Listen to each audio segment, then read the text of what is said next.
Hi, my name is Lisa, and my presentation will be looking at proximity searching.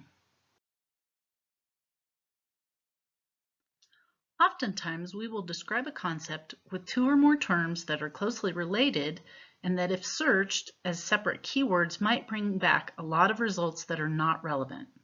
You could be searching for an article about tax reform using "and" to combine the terms, yet have the terms taxes at one end of the document and reform at the other end, with no relationship between the two terms in an article that's not at all what you're looking for. Proximity searching is a method for reducing the number of matches, leading to more relevant results by assuming a relationship based on the terms being a specified distance apart, or in a specific order, or even within the same section of an article.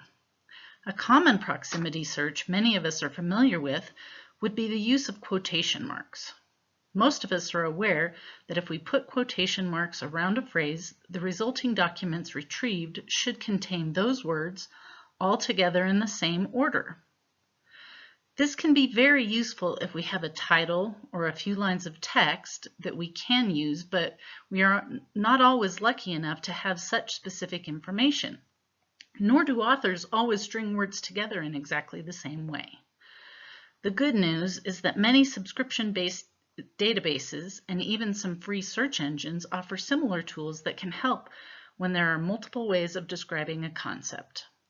The big challenge with using these tools is that all these databases, aggregators, and search engines did not get together to create a universal list of operators they would all use,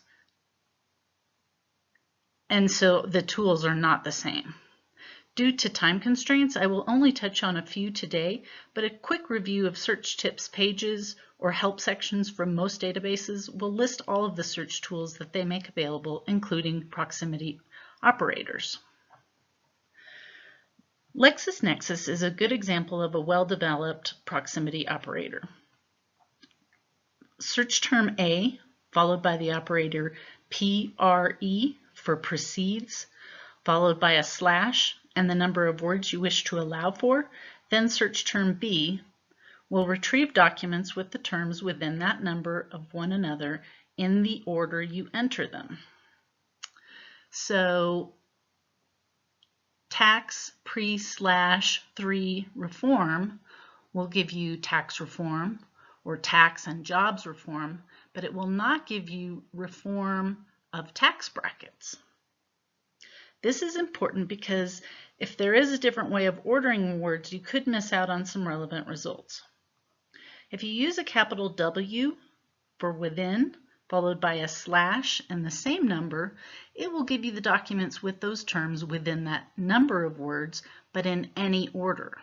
If you just want to see both words in the same sentence or paragraph, regardless of the word count, you can use the capital W slash followed by an S for sentence, or a W slash followed by a P for paragraph. ProQuest also offers the same option for PRE, or pre, followed by a slash, and the number for the same results as LexisNexis. But that's where the similarity ends.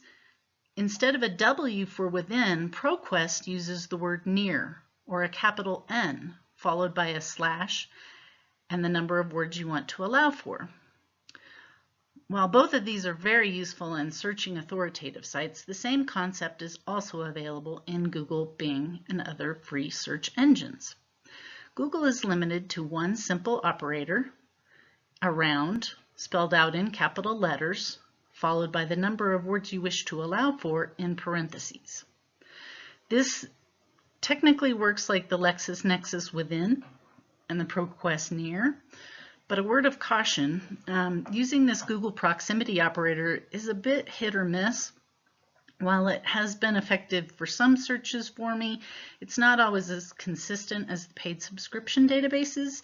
So while it is worth trying for the sake of focusing your results if you are using Google, sometimes you get what you pay for. One more note, proximity operators can be especially helpful in conjunction with other search tools like Boolean operators, wildcards, and truncation.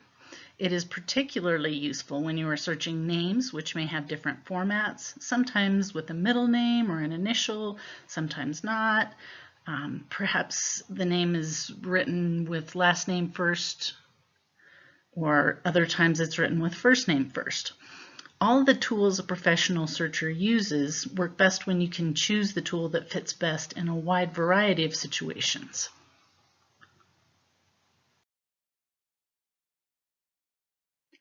I hope this will help you further consider the many ways that you can build effective, efficient search strings with the use of proximity searching.